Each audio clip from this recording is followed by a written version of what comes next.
পুরীর জগন্নাথ মন্দিরে এই বিখ্যাত ব্যক্তিদের ঢুকতে দেওয়া হয়নি কেন? কথায় বলে, অর্থ, খ্যাতি ও ক্ষমতা মানুষকে সব কিছু পাইয়ে দিতে পারে, কিন্তু এর পুরোপুরি ব্যতিক্রম পুরীর জগন্নাথ মন্দির। নিবিড় অলৌকিক রহস্যের মায়াজালে ঘেরা এই প্রাচীন মন্দির যেমন জগদ্বিখ্যাত, তেমনি এই মন্দির নিয়ে প্রচলিত রয়েছে কিছু অমীমাংসিত বিতর্কও। ঠিক তেমনই এক বিতর্ক হচ্ছে, এই মন্দিরে কোনো অহিন্দু প্রবেশ করতে পারে না। কবে, কখনো, কার দ্বারা এই নিয়মের উদ্ভব হয়েছে তা স্পষ্টভাবে জানা না গেলেও এই রীতি যে অত্যন্ত প্রাচীন তা বলার অপেক্ষা রাখে না। যাই হোক, আজ আমরা এমন 10 জন ব্যক্তিকে নিয়ে কথা বলতে চলেছি যারা নিজেদের কৃতকর্ম দ্বারা সারা বিশ্বব্যাপী খ্যাতি অর্জন করলেও জগন্নাথ মন্দিরের দ্বার থেকে তাদেরকে ফিরে যেতে হয়েছিল খালি হাতে। অর্থাৎ এই 10 জন প্রভাবশালী ব্যক্তিও প্রবেশ করতে পারেনি সুপ্রাচীন পুরীর মন্দিরে। আপনি শুনে আশ্চর্য হবেন, এই 10 জনের তালিকায় রয়েছেন রবীন্দ্রনাথ, গুরু নানক, ইন্দিরা গান্ধী, মহাত্মা গান্ধী থেকে শুরু করে ইসকনের প্রতিষ্ঠাতা শিল প্রভুপাদ। আসুন তাহলে বিস্তারিতভাবে জেনে নেওয়া যাক এই বিখ্যাত 10 ব্যক্তি কারা এবং কী কারণে এদেরকে পুরী মন্দিরে ঢুকতে বাধা দেওয়া হয়েছিল। রবীন্দ্রনাথ ঠাকুর। বিশ্বকবি রবীন্দ্রনাথ ঠাকুর অতুল্য প্রতিভাবান, এশিয়ার প্রথম নোবেল বিজয়ী এবং বিপুল বিত্তশালী জমিদার পরিবারের সন্তান ছিলেন। এই ক্ষণজন্মা কবি ও সাহিত্যিক। তার সঙ্গে ওড়িশার সম্পর্ক ছিল দীর্ঘদিনের। বস্তুত ওই রাজ্যেও জমিদারির অংশ ছিল রবীন্দ্রনাথ ঠাকুরের পিতামহ জমিদার দ্বারকানাথ ঠাকুরের। সেই জমিদারির পরিদর্শনের বারবার পুরী যেতে হতো রবীন্দ্রনাথকে, কিন্তু এতবার সেখানে গেলেও পুরীর মন্দিরে ঢোকা হয়নি তার। কি আশ্চর্য হচ্ছেন? জানেন কি তাকে পুরী মন্দিরে ঢুকতে না দেওয়ার কারণ কি? আসলে রবীন্দ্রনাথ ছিলেন ব্রাহ্ম ধর্মের অনুসারী, অর্থাৎ নিরাকারের উপাসক। তার উপর ঠাকুর বংশের পিরালে ব্রাহ্মণত্বের বিতর্ক ছিল আরেকটা কারণ। এসব কারণেই পুরীর মন্দিরে ঢোকার অনুমতি পাননি বিশ্বকবি রবীন্দ্রনাথ ঠাকুর। গুরু নানক। আপনারা অনেকেই গুরু নানকের নাম শুনে থাকবেন।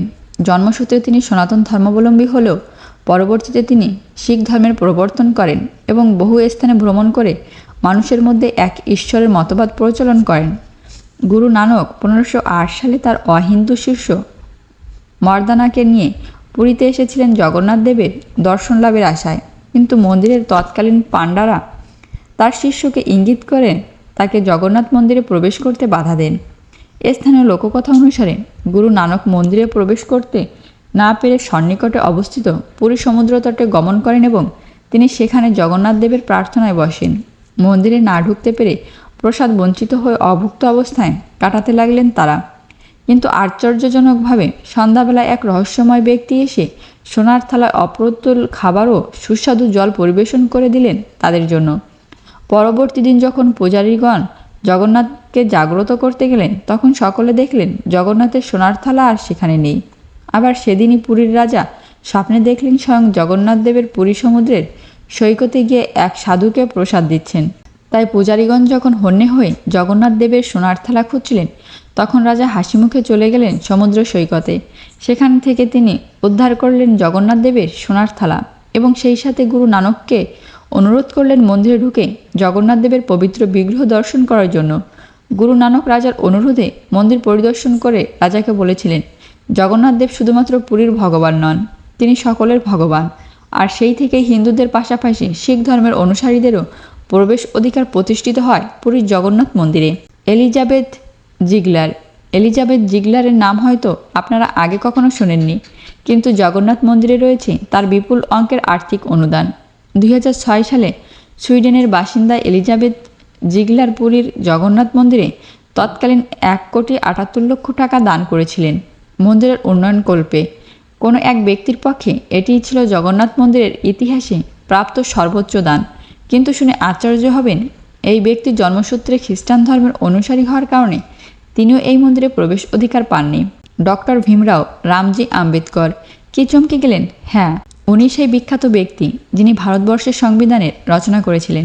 তিনি ছিলেন একাধারে একজন জুরিস্ট, রাজনৈতিক নেতা, বৌদ্ধ আন্দোলনকারী, দার্শনিক চিন্তাবিদ, নৃতত্ত্ববিদ, ঐতিহাসিক, সুবক্তা, লেখক ও অর্থনীতিবিদ। দলিত হিসাবে জন্মগ্রহণ করে তিনি সারা জীবন বর্ণপ্রথার বিরুদ্ধে লড়াই করেছিলেন এবং জীবনের শেষ ভাগে বৌদ্ধ ধর্ম গ্রহণ করেছিলেন।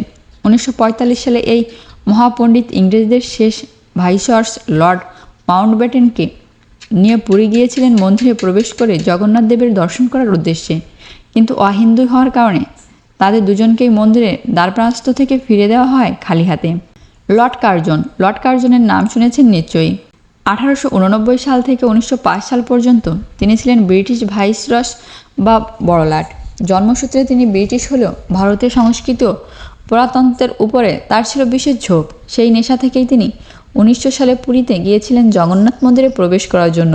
কিন্তু কি আশ্চর্য, সেই পরাধীন ভারতবর্ষের শাসকদের একজন দোর্দণ্ড প্রতাপ প্রতিনিধিকেও প্রবেশ অধিকার দেয়নি পুরীর মন্দিরের পাণ্ডারা তাকে জানিয়ে দিয়েছিলেন জগন্নাথ মন্দিরে অহিন্দুর প্রবেশ অনুমতি নেই। মহাচক্রী শ্রীনিধর্ণ ছিলেন থাইল্যান্ডের ক্রাউন প্রিন্সেস। 2005 সালের নভেম্বরে এক রাষ্ট্রীয় সফরে ভারতে এসেছিলেন থাইল্যান্ডের এই রাজকুমারী। কিন্তু তার বেলাতেই ঘটল সেই একই ঘটনা। মহাচক্রী বৌদ্ধ ধর্মের অনুসারী হওয়ার কারণে তাকেও ঢুকতে দেওয়া হয়নি পুরীর জগন্নাথ মন্দিরে। ফলে মন্দিরের বাইরে থেকেই মন্দির পরিদর্শন করে ফিরে যেতে হয়েছিল তাকে। সন্ত কবির 14 শতকের বিখ্যাত কবি ও সাধু ছিলেন কবির।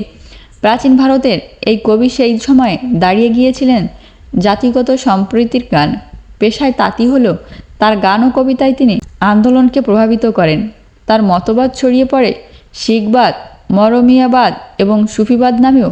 যখন তিনি পুরীতে পৌঁছান তখন তিনি ছিলেন তাগিয়ে টুপি পরিহিত। এরপর তিনি পুরীর জগন্নাথ মন্দিরে প্রবেশ করতে চাইলে তার পরিহিত টুপির কারণে পাণ্ডারা তাকে মন্দিরে প্রবেশ করতে বাধা প্রদান করেন। কথিত আছে পরবর্তীতে জগন্নাথ দেব স্বয়ং পাণ্ডাদের স্বপ্নে এসে কবিরকে মন্দিরে প্রবেশ অধিকারের আদেশ দেন এবং তাকে সম্মান প্রদর্শন করতে নিদর্শন দিন। এরপর পাণ্ডারা কবিরকে খুঁজে বের করেন এবং তাকে জগন্নাথ দেবের দর্শন লাভ করেন। ইন্দিরা গান্ধী, আগে হ্যাঁ, ভারতের সাবেক শ্রীমতী প্রধানমন্ত্রী ইন্দিরা গান্ধীর কথাই বলছি। ভারতের প্রধানমন্ত্রী পণ্ডিত জওহরলাল নেহরুর কন্যা ও ভারতের প্রথম নারী প্রশাসন মন্ত্রীও ছিলেন শ্রীমতী ইন্দিরা গান্ধী। পিতা জওহরলাল নেহরু কাশ্মীরি ব্রাহ্মণ হওয়ার সুবাদে ইন্দিরাও ছিলেন জন্মগতভাবে হিন্দু ব্রাহ্মণ। 1984 সালে প্রধানমন্ত্রীর দায়িত্ব পালন করাকালীন সময় তিনি গিয়েছিলেন পুরীর জগন্নাথ দেবের মন্দিরে প্রবেশ করে দেবতা দর্শন করার জন্য, কিন্তু গোল বাঁধল অন্য জায়গায়। ইন্দিরা গান্ধী নিজে ব্রাহ্মণ পরিবার সন্তান হওয়া সত্ত্বেও বিবাহ করেছিলেন ফিরোজ গান্ধীকে। আমাদের সমাজে বিয়ের পরে যেহেতু মেয়েদের গোত্র বর্ণ ধর্ম বদলে যাওয়ার সংস্কার প্রচলিত রয়েছে, তাই ইন্দিরাও বিয়ের পরে হয়ে যান অহিন্দু। ফলে মন্দিরের পাণ্ডাদের বাধার মুখে স্বয়ং প্রধানমন্ত্রী ইন্দিরা গান্ধী ফিরে আসতে হয় জগন্নাথ মন্দিরের দ্বার থেকে। মহাত্মা গান্ধী, হ্যাঁ, জাতির জনক মোহনদাস করমচাঁদ গান্ধী বা মহাত্মা গান্ধীর কথাই বলছি। সময়টা 1943 সাল। বিনোদা ভাবেক সঙ্গে নিয়ে পুরী গিয়েছিলেন বাবুজি। তাদের উদ্দেশ্য ছিল দলিত হিন্দু, খ্রিস্টান ও অন্যান্য ধর্মাবলম্বীদেরকে সঙ্গে নিয়ে পুরীর জগন্নাথ মন্দিরে প্রবেশ করা ও দেববিগ্রহ দর্শন করা। দল বেঁধে তারা এগিয়েও চললেন মন্দির অভিমুখে, কিন্তু শেষ পর্যন্ত তার উদ্দেশ্য সফল হয়নি তার। এক পর্যায়ে তাদের মন্দিরে প্রবেশ রোধ করেন মন্দির কর্তৃপক্ষ। যদিও হিন্দু হওয়ার সুবাদে শুধুমাত্র মহাত্মা গান্ধীকে মন্দিরে প্রবেশের সুযোগ দিয়েছিলেন পাণ্ডারা, কিন্তু গান্ধী তাদের প্রস্তাব প্রত্যাখ্যান করেন এবং মন্দিরের মূল ফটক থেকে হরিজনদের নিয়ে বিরাট পদযাত্রা করেছিলেন। তবে তিনি প্রবেশ না করলেও তার স্ত্রী কস্তরবা কিন্তু দর্শন লাভ করেছিলেন পুরীর মন্দিরের জগন্নাথ দেবের। শ্রীল প্রভুপাদ, এ যাবৎকালে যাদেরকে জগন্নাথ মন্দিরে প্রবেশ করতে দেওয়া হয়নি তাদের মধ্যে সবচেয়ে আশ্চর্যজনক নামটি হচ্ছে এসি ভক্তিবেদান্ত স্বামী প্রভুপাদ বা শ্রীল প্রভুপাদ। ইসকনের মতো ভক্তি আন্দোলনের প্রতিষ্ঠাতাকে এই মন্দিরে প্রবেশ করতে না দেওয়াটা ইতিহাস হয়ে রয়ে গেছে জগন্নাথ মন্দিরের ইতিহাসে। তখন 1977 সাল পুরীর জগন্নাথ মন্দিরের সকল পাণ্ডা ও বিদ্বান ব্যক্তিদের উদ্দেশ্য প্রবচন প্রদানের জন্য আমন্ত্রণ জানানো হয় এসি ভক্তি বেদান্তের স্বামী প্রভুপাদ। তাদের আমন্ত্রণ স্বীকার করে সেই বছরই 26 জানুয়ারি এই মন্দিরে এসেছিলেন প্রভুপাদ। কিন্তু ভক্তি আন্দোলনের এই নেতার সাথে ছিলেন অগণিত বিদেশি ভক্ত ও পর্যটক। তারা কৃষ্ণ নামে প্রভাবিত ছিলেন বৈকি, তবে জন্মগতভাবে তারা সবাই ছিলেন অহিন্দু, তাই তাদের প্রবেশ অধিকার রদ করেছিলেন পাণ্ডারা। তবে গান্ধীর মতো শুধুমাত্র তাকে মন্দিরে প্রবেশের প্রস্তাব দেওয়া হয় মন্দিরের পক্ষ থেকে, কিন্তু তিনিও পাণ্ডাদের প্রস্তাব অস্বীকার করেন এবং জগন্নাথ দেবের দর্শন না করেই পুরী ত্যাগ করেন। পুরীর শ্রী শ্রী জগন্নাথ দেবের মন্দিরের প্রবেশ অধিকার সম্পর্কে আপনার কী বক্তব্য তা আমাদের কমেন্ট করে জানাতে ভুলবেন না। আর নতুন নতুন ভিডিও পেতে আমাদের সাথেই থাকুন।